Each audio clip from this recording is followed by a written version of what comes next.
우리 금요일 밤 하나님께서 우리에게 주시는 말씀, 다니엘서 12장 5절부터 9절까지의 말씀 함께 보도록 합니다.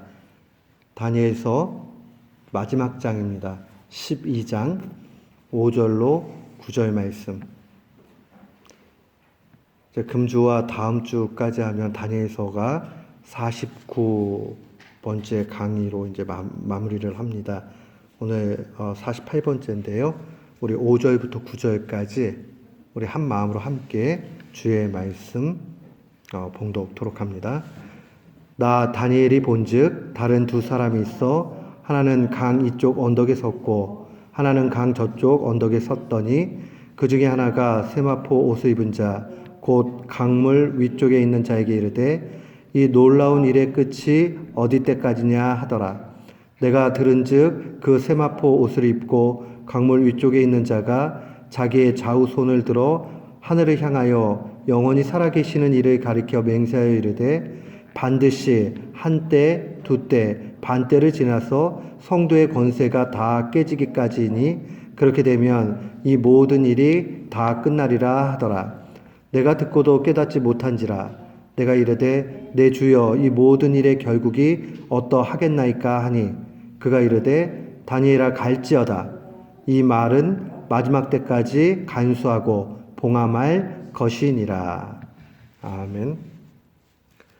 저는 오늘 본문 말씀 다니엘서 12장 5절로 9절 말씀을 통해서 묵묵히 걸어가라 라는 제목으로 주의 말씀을 선포하도록 하겠습니다.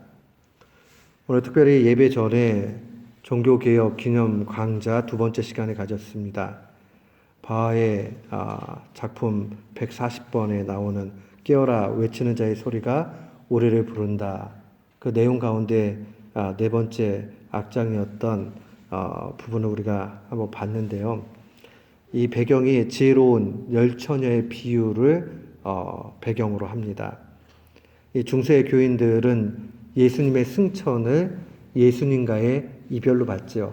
그렇기 때문에 재림에 대해서는 다시 주님을 만나는 그러한 재림으로 그 재회로 이해를 하는 것을 볼 수 있습니다.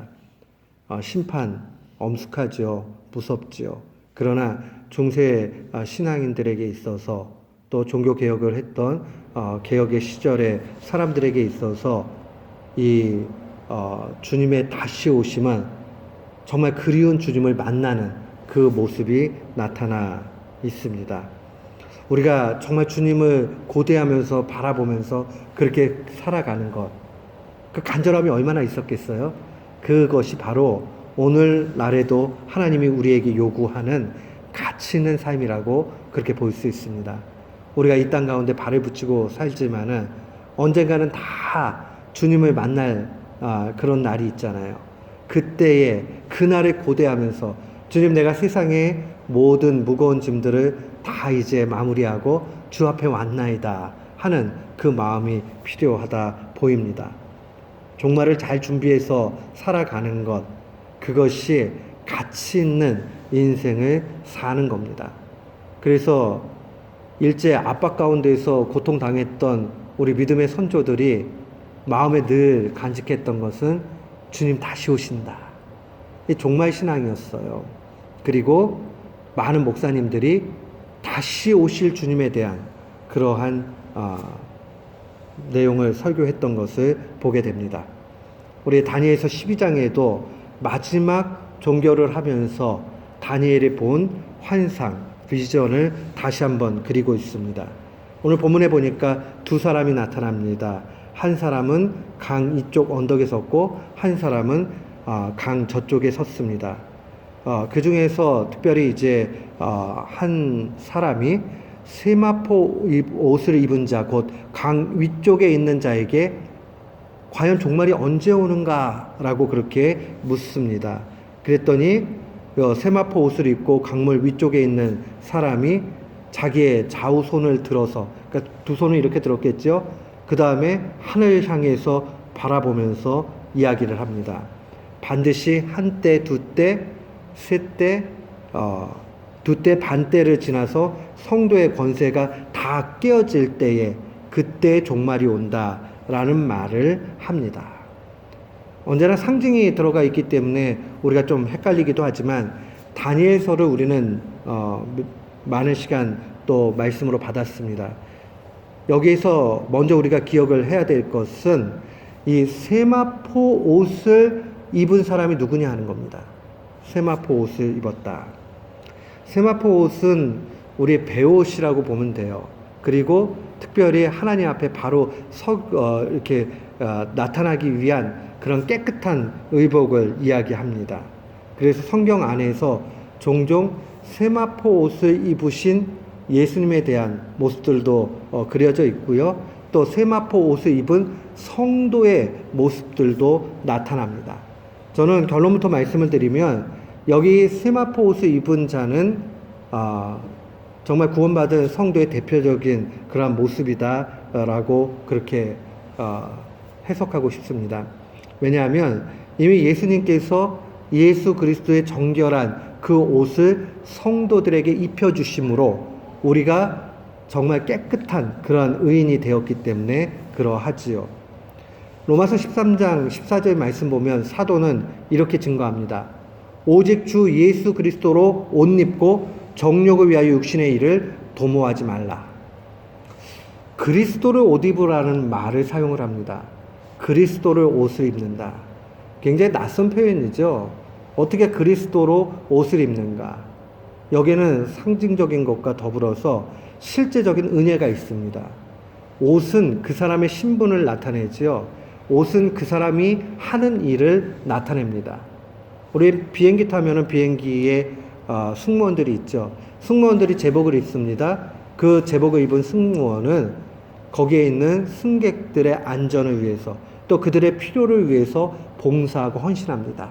그래서 그 제복을 입은 사람을 보면 요청하기도 하고 어려운 일이 있게 되면 도움을 또 청하기도 하는 것 보게 됩니다.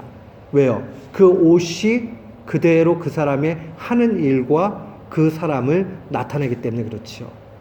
그리스도로 옷 입어라 하는 이 명령의 말씀은 예수 그리스도처럼 살라라는 얘기입니다.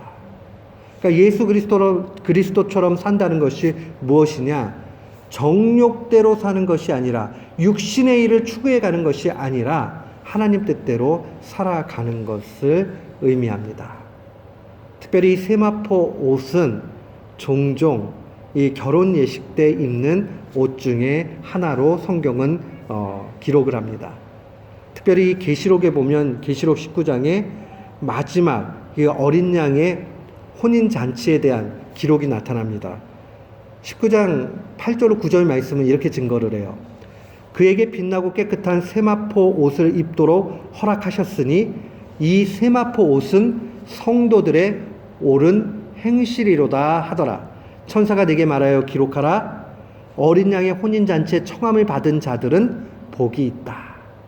결국 어린 양의 혼인잔치라는 것은 예수님이 이 땅 가운데 재림주로 다시 오시는 건데 그때 그 기뻐하는 잔치에 청함을 받는 사람은 바로 이 세마포 옷으로 유니폼을 입고 가야 돼요. 깨끗하게. 근데 이 세마포 옷을 입은 깨끗한 옷이라는 것은 오늘 본문 계시록 19장 8절에 보니까 이 세마포 옷은 성도들의 옳은 행동이다. 옳은 행동이라는 것은 두 가지 의미죠. 하나는 믿음의 행동이에요. 예수님만이 나의 구원자라는 것을 확실히 믿고 있는 그 믿음이죠. 그래서 예수 그리스도로 말미암아 성도들은 그리스도의 옷을 입게 되는 거죠. 그러면 주님이 너 보니까는 죄 옛날에 많이 졌지만은 지금 보니까 회개하고 그리스도 예수님의 옷을 입었구나. 너는 그러면 의인 이렇게 여겨주시는 거예요. 그러고 나면 언제나 그 옷을 입고 계속 죄를 짓는다면 문제가 있겠죠. 물론 실제적으로 우리가 볼 수 있는 것은 우리는 구원받은 이후에도 연약해서 죄를 짓기도 해요. 그러나 하나님께서는 우리에게 그 옷을 입고 죄와 싸우기를 원하시는 거죠. 우리는 죄를 많이 짓다가 조금 적게 짓는 그러면서 점점 죄의 소욕에서 벗어나게 되는 것을 경험하게 됩니다. 물론 또 넘어지기도 하지만요. 중요한 사실은 하나님께서 우리에게 죄와 싸울 수 있는 믿음과 능력도 주신다는 사실입니다. 그런 의미에서 보면 우리가 이 그리스도의 옷을 입어서 세마포 정결한 옷을 입었다라는, 그래서 의의 모습으로 나타난다는 것은 결국 성도로서의 마땅한 도리를 의미합니다. 두 가지죠. 하나는 예수님만이 나의 구세주라는 사실을 반드시 믿어야 됩니다. 두 번째는 믿고 있기 때문에 우리는 그렇게 살려고 힘써 나가야 됩니다. 결국 예수 그리스도의 의의 옷이 우리 가운데 입혀지게 되고 궁극적으로 우리는 구원 가운데 나아가게 되는 거죠. 마치 오늘 다니엘이 본 환상은 이런 겁니다. 강 이쪽에 있는 사람이 이미 구원받은 깨끗한 옷을 입은 사람에게 물어보는 것이죠. 야, 종말의 때가 언제 끝나냐? 라고 물어보니까 거기 답이 나오는 것은 이런 거죠. 그 한쪽에 있는 세마포 옷을 입은 성도가 두 손을 쫙 펴고 하늘로 우러서서 하늘 보좌에 계신 삼위일체 하나님께 그렇게 맹세해서 말하기를 한때, 두때, 반때가 지나면, 우리 이거 다니엘서 하면서 이미 기억이 나요. 한때, 두때 합치면 3이죠. 그러면 세때 반. 이것을 굳이 연으로 이야기를 한다면, 해로 얘기를 한다면 3년 반이다. 3년 반이 지나고 나면 또 성도의 권세가 완전히 다 깨지게 되면, 그러면 종말의 때가 반드시 온다라고 알려줍니다. 근데 여기서 우리가 기억을 해야 되는 것 있습니다. 한때, 두때, 반때, 그래서 3년 반. 이것을 자칫 잘못하면요, 막 계산을 해요. 그래서 몇 년도에 주님 오신다. 이러면 이단이 되고 맙니다. 여러분, 신앙의 양극단은 바로 이런 거예요. 어떤 사람은요, 이 본문을 보면서 다니엘이 그냥 상징적으로 본 거를 우리에게 알려준 거지, 그게 뭐 그렇게 중요하냐. 주님이 진짜 오실지, 세상 끝이 날지, 우리는 그거 잘 몰라. 뭐 올 수도 있고 안 올 수도 있고. 이것도 잘못된 신앙이에요.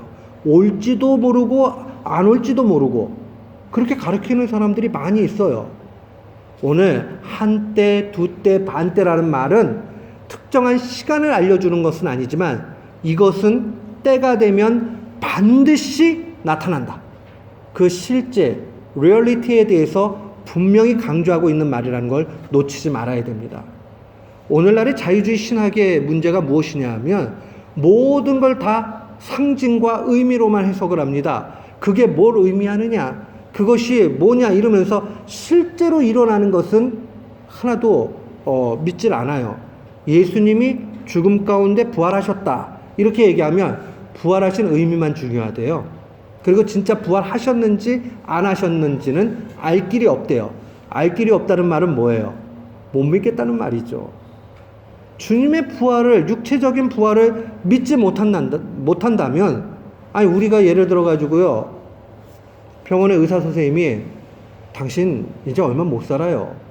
이거 지금 현대 의술로는 불가능합니다. 그러면 그 얘기를 듣는 순간 어떻게 해야 되겠어요? 가만히 있어야죠. 아니 부활의 기적과 능력을 못 믿는데 의사 선생님이 죽는다 그러면 죽을 날만 손꼽아서 기다려야지 그 기도하면 되겠어요? 믿지도 못하면서. 그런데 오늘날에 그러한 모습으로 신앙생활하는 일들이 너무 많다는 사실입니다. 사랑하는 성도 여러분, 주님이 정말 이 땅 가운데 오셔서 죽으시고 부활하셨다. 그걸 리얼리티, 실제를 믿는 사람은 그 실제 믿는 믿음 가운데서 하나님 앞에 간절히 기도할 수 있어요. 주님이 원하시면, 주님이 정말 뜻하신 바가 있다면 이 죽음에서 살리실 수 있습니다 라고 확신을 가지고 기도할 수 있는 거죠. 사랑하는 성도 여러분, 리얼리티를 믿는 사람과 안 믿는 사람은 하늘과 땅 차이예요. 신앙이 있거나 없거나 하는 것을 명확하게 보여줍니다. 나는 잘 모르겠어 라고 의심을 가지고 있는 사람, 그 사람은 참다운 믿음을 가지고 있다 보기 어렵습니다. 참된 믿음의 사람은 주님께서 분명히 그렇게 하신다 약속하신 것, 종말을 놓고 보면 종말은 반드시 온다 하는 것을 믿는 우리 모두가 되기를 축원합니다. 아멘. 분명히 주님이 약속하셨으니 한때, 두때, 반때가 지나 성도가 다 깨어진 상황들이 되면 반드시 오신다는 것을 놓치지 말아야 합니다. 그렇기 때문에 우리는 또 다른 이단들을 조심해야 됩니다. 또 다른 이단들은 어떻게 하느냐? 날짜를 계산해요. 그래서 1998년 10월 28일 날 주님이 오신다. 2000 몇 날 주님이 오신다. 이를 특정해요. 근데 주님의 말씀은 어떻게 증거합니까? 사도행전 1장 6절로 7절 말씀 보니 이렇게 증거됩니다. 그들이 모였을 때에 예수께 여쭈어 이르되 주께서 이스라엘 나라를 회복하심이 이때니까 하니 이르시되 때와 시기는 아버지께서 자기의 권한에 두셨으니 너희가 알 바 아니요. 너희가 알 바 아니요. 이 제자들은 주님 나라가 임하게 돼서 새로운 시절이 열리게 되고 그 가운데 자신들이 자유케 될 거라고 기대하고 있었어요. 그랬더니 주님의 말씀은 때와 시기는 아버지의 권한 가운데 있다. 그러니 너희들은 상관하지 말라 이렇게 말씀하십니다. 이 말씀은 예수님께서 분명히 그 종말의 때 하나님의 나라가 임하는 때가 분명히 있어. 그러나 그 때와 시기는 아무도 몰라. 단지 반드시 있다라는 사실만 확실해. 그렇기 때문에 너희들은 그 때와 시기를 계산할 필요는 없다라고 알려주는 겁니다. 사랑하는 성도 여러분, 우리가 그 날짜 계산을 가지고 알면은 잘 준비할 것 같지요? 천만의 말씀이요. 알아봤자 감당하지 못하니 주님이 안 알려주시는 겁니다. 사랑하는 성도 여러분, 의미만을 강조해서 리얼리티를 부정하거나 아니면 날짜를 계산하거나 두 개 다 잘못된 신앙입니다. 바른 신앙은 무엇이냐? 언제나 분명히 종말은 있다. 그렇기 때문에 종말을 하루하루 준비하며 살아가야 되겠다 하는 그 믿음이 있어야 됩니다. 사랑하는 성도 여러분, 이거 잘못되면요, 여러분들 요즘에 이단 너무 많아요. 그래 자꾸 날짜를 얘기하고 비유 해석을 하고 혹하게 만든단 말이에요. 일단 1차적으로요, 몇 월 며칠 주님 오신다 이렇게 얘기하면 100% 이단이다 딱 그렇게 보고 시작하시면 돼요. 이단들의 특징입니다. 그 다음에 나타나는 게 공포심을 자극을 하면서 그 상황들 속에서 마치 세상과 등지면서 살아야 되는 것처럼 아주 극단적인 것으로 나아가는 것, 그 이단의 전형적인 모습이라 하는 것을 봐야 됩니다. 근데 이제 우리가 두 번째로 기억을 해야 되는 것은 무엇이냐면, 자, 과연 성도가 깨어진다는 것이 무엇을 의미하는가? 한때, 두때, 반때, 편의상 3년 반이 지나고 나면 성도가 깨어지는 때까지, 그러고 나면 주님이 오신다. 이 말씀은 계시록에 나와 있는 소위 7년 대환란과 관련이 있습니다. 이 7년 대환란이라는 이 7년이라는 말도 우리가 한 해, 두 해, 세 해 이렇게 7년을 계산하라는 얘기가 아니에요. 7은 성경 안에서 완전 숫자입니다. 환란이 오는데 이전과 비교할 수 없는 엄청난 큰 환란들, 그래서 정말 신앙을 잃어버릴 수밖에 없는 그러한 박해, 어려움, 이런 때를 일컫는 말입니다.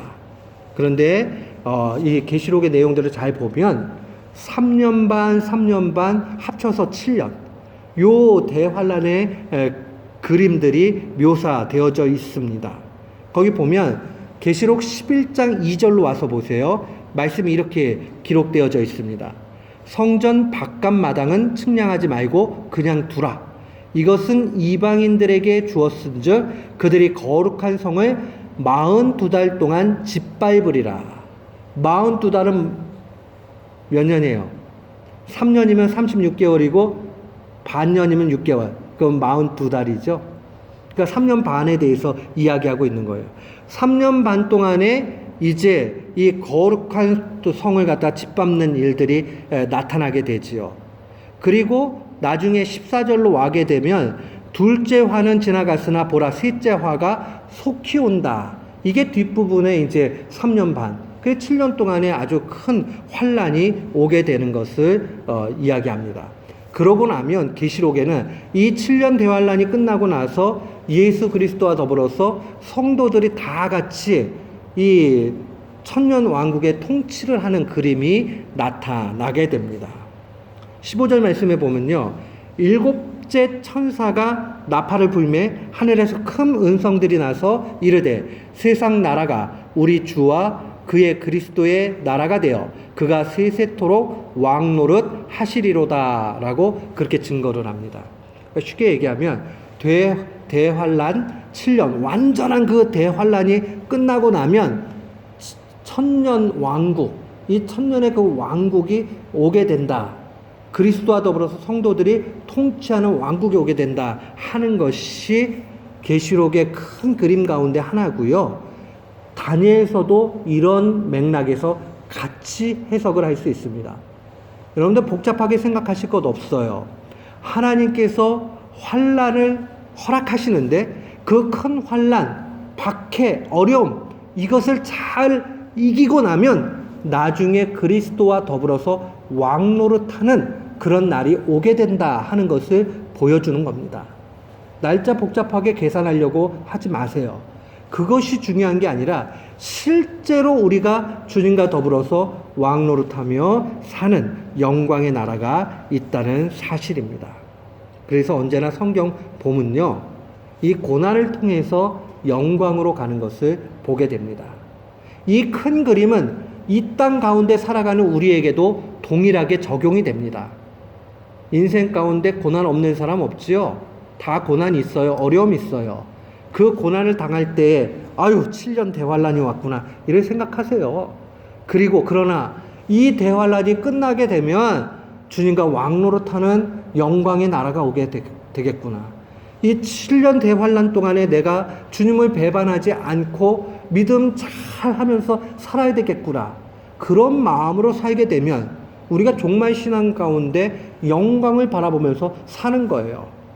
그게 아니면 아유 내 인생은 왜 이렇게 꼬였어. 맨날 힘들어. 아유 못 살겠네. 죽겠네. 그러면 우리는 신자로서 바로 사는 것 아니에요.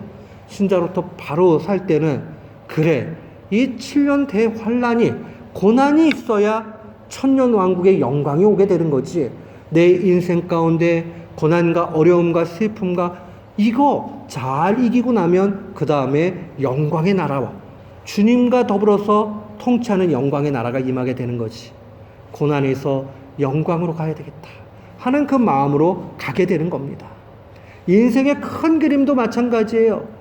우리가 죽음을 맛보기 전까지 인생을 따지고 보면 고행길이고 어려움의 길입니다. 거친 시간들입니다. 그러나 그 시간들을 잘 달려가면서 믿음을 잘 지키면서 영광의 나라를 보면서 내 죽음이 끝난 다음에는 아버지 품 안에서 영원히 기쁨 가운데 그렇게 살게 되겠구나 하고 그 천국을 소망하면서 살아가게 될 때 얼마나 아름다운 모습이 있게 됩니까? 주님이요, 구약 선지자들, 율법서에 나와 있는 내용들 다 그리스도에 관한 말씀이거든요. 이것을 한마디로 요약해가지고 해석해 주셨어요. 누가복음 23장에 가게 되면 예수님의 구약 해석이 기록되어져 있습니다. 23장 26절에 보니 그리스도가 이런 고난을 받고 자기 영광에 들어가야 할 것이 아니냐. 여기서 고난은 십자가 죽으심을 얘기해요. 십자가 죽으심을 통해서 부활을 하셔서 하나님 나라의 영광을 나타내는 것 당연하지 않느냐. 그리스도는 죽으셔야 한다 하는 것을 말씀해 주십니다. 동일하죠? 신자들도 이 땅 가운데 고난당하고 어려움 당하고 그 다음에 영광의 나라로 가는 것이 당연한 거예요. 그리스도의 길을 따라가는 것이 성도의 길이기 때문에 그러합니다. 베드로는 종말의 삶을 살 것을 이렇게 권면했어요. 베드로전서 4장 16절을 꼭 마음에 간직하세요. 베드로전서 4장 16절 주의 말씀은 증거합니다. 만일 그리스도인으로 고난을 받으면 부끄러워하지 말고 도리어 그 이름으로 하나님께 영광을 돌리라. 아니, 고난받고 이러면 얼마나 부끄럽고 정말 창피하고 그래요. 왜 내가 이런 일 당해야 돼? 근데 주님의 말씀은 그거 부끄러워하지 말라. 그 고난이 끝나고 나면 영광의 나라로 가게 돼 있다. 그러니 모든 것을 이제 하나님께서 내게 좋은 것 주시려고 고난 주셨구나 하고 영광으로 올려드리는 것, 그거 필요해요. 사랑하는 성도 여러분, 순간순간 우리는 이 믿음을 회복해야 됩니다. 이게 종말신앙이요 부활신앙입니다. 오늘 주님의 말씀은 성경적으로 종말을 어떻게 이해해야 되는지를 명확하게 알려줍니다. 첫 번째 기억해야 되는 건 날짜와 시를 아는 것은 우리의 영역의 일이 아니에요. 심지어는 아들이신 예수님께서도 나도 몰라 아버지만 알아 라고 말씀하셨어요. 하나님이신 예수님이 모른다. 왜 그렇게 말씀하셨겠어요? 그 말씀은 그만큼 이 땅에 살아가는 사람들에게는 그것이 중요한 문제가 아니라는 거예요. 때와 시를 아는 것이 중요한 문제가 아니라는 거예요. 그럼 무엇이 중요하냐? 실제로 종말이 있다는 사실, 이것이 중요하다는 거예요. 그러니까 때와 시는 그거는 하나님의 영역이요. 종말이 정말 있다라고 실제 있음을 믿는 것은 우리에게 있어야 되는 중대차한 문제예요. 종말 없다 하면 안 돼요. 종말 반드시 있어요. 그리고 거기에는 심판도 있어요. 그렇기 때문에 우리가 이 땅 가운데서 바로 살아나가야 됩니다. 그게 바른 신앙의 모습이에요. 그런데 하나 더 기억해야 되는 것도 있습니다. 오늘 8절과 9절 말씀을 꼭 기억을 해야 돼요. 여기에 종말신앙, 부활신앙의 모든 것이 들어가 있어요. 8절과 9절에. 내가 듣고도 깨닫지 못한지라. 내가 이르되 내 주여 이 모든 일의 결국이 어떠하겠나이까 하니 9절 같이 읽습니다. 그가 이르되 다니엘아 갈지어다. 이 말은 마지막 때까지 간수하고 봉함할 것이니라. 지금 다니엘이 비전, 환상을 봤는데 이해를 못해가지고 그래서 이게 끝이 어떻게 되는 거예요? 그리고 지금 어안이 벙벙하고 정신을 못 차리고 있단 말이에요. 그랬더니 주님이 하시는 말씀이 다니엘아 이제 가라. 마지막 때까지 이 말을 잘 간수해라. 이렇게 얘기를 해요. 이게 종말신앙이고 부활신앙이에요. 뭐냐? 한마디로 이야기하면 종말이 정말 있구나. 눈으로 봤잖아요, 지금. 분명히 종말이 있다는 얘기를 한때, 두때, 반때가 지나서 그 다음에 성도가 그 권세가 다 잃어버리게 될 때까지 큰 환란이 끝나고 나면 종말이 오잖아요. 그죠? 그건 진짜 온다라고 믿으면 그 다음에는 그걸로 족한 거예요. 그 다음에 하나 더 필요한 게 있으면 이제 다니엘은 떠나가야 돼요. 떠나가면서 마음속에 종말이 있다 하는 것을 간직하는 거죠. 여기서 다니엘아 갈지어다 하는 이 얘기는 야, 너 이제 네 일상으로 돌아가서 묵묵히 너의 길을 가라 하는 말씀입니다. 이단의 또 하나의 모습은 뭐냐면 현실 도피를 자꾸 이야기합니다. 그래서 이 땅 가운데 하던 일을 다 스탑하고 이제 주님 오시니까 우리가 저 산에 들어가가지고 하얀 옷 입고 주님 기다려야 돼 이러고 나가요. 그거 잘못된 해석이에요. 이단이에요. 그런 거 없어요. 주님의 때와 시를 간절히 간구하는 사람은 오늘 9절에 나와 있는 대로 다니엘아 이제 떠나가라. 어딜 떠나가라는 거예요? 원래 일상으로 가라는 얘기예요. 갈지어다. 대신 이 종말이 있다라는 사실을 마음에 언제나 간직하고 성실하게 너의 할 본분을 다하라 라고 명령하는 겁니다. 바울 사도도 똑같이 얘기하잖아요. 15장 부활장에 이르러서 고린도전서 15장 부활장에 이르러서 맨 마지막 절에 보면 주의 일에 더욱 힘쓰는 자가 되라. 아니 주님이 오시고 끝나면은 그걸로 끝인데 그게 아니라 더욱 주의 일에 힘쓰는 자가 되라고 그렇게 권면하잖아요. 그런 것처럼 오늘 다니엘의 이 말씀도 우리에게 묵묵히 우리에게 맡겨진 사명들을 감당하라는 겁니다. 주님 오시는 날을 바라보면서 날마다 열심히 살아가는 거예요. 그래서 밥을 하실 분들은 기도하면서 종말을 바라보면서 밥을 열심히 지으시고, 직장에서 일하실 분들은 직장에서 열심히 일하시고, 또 청소를 하실 분들은 정말 종말의 그 신앙을 가지고 일상으로 돌아가서 열심히 청소하시고, 어떤 분들은 청소하다가 부름을 주님 앞에 받기도 할 것이고, 어떤 분들은 공부하다가 그럴 수도 있을 것이고, 우리의 일상 가운데로 돌아가서 성실히 살아야 합니다. 근데 그냥 성실히 사는 것이 아니라 언제나 종말이 반드시 있다 하는 것을 마음에 간직하면서 살아가는 것이죠. 사랑하는 성도 여러분, 오늘 다니엘서를 마무리하는 그러한 시점에서 다니엘서 12장은 우리에게 증거합니다. 종말신앙, 부활신앙을 가지고 나아갈 때 언제나 최선을 다해서 우리의 일상 가운데 열심히 살라 그렇게 도전합니다. 우리 보통 철학자 스피노자가 한 말로 알고 있지만 유럽 사람들은 대부분 루터의 말로 해석을 합니다. 만약 내일 지구에 종말이 온다 할지라도 나는 사과나무 한 그루를 심겠다. 그게 바로 오늘 다니엘서 비전이 우리에게 그대로 보여주는 거예요. 내일 종말이 오는 것은 주님의 영역이에요. 우리는 온다는 것만 믿고 있으면 돼요. 그리고 내일 오는 날까지 내가 사과나무 심는 사람이면 사과나무 심으면 돼요. 그게 우리에게 필요한 겁니다. 어디 산으로 들어가가지고 주님 오시기를 맞이하겠다고 흰 옷 입고 그런 거 안 해도 됩니다. 우리 이런 일들 예전에 많이 있었잖아요. 제가 얘기 들으니까 시카고에서도 있었다고 그러더라고요. 다 잘못된 거예요.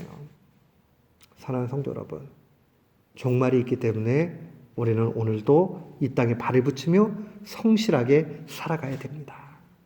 주님이 기뻐하십니다. 그렇게 살아갈 때에 오늘 이 말씀을 붙잡고 오늘도 내일도 묵묵히 걸어가는 귀한 교우들 되시기를 주님의 이름으로 축원합니다. 아멘.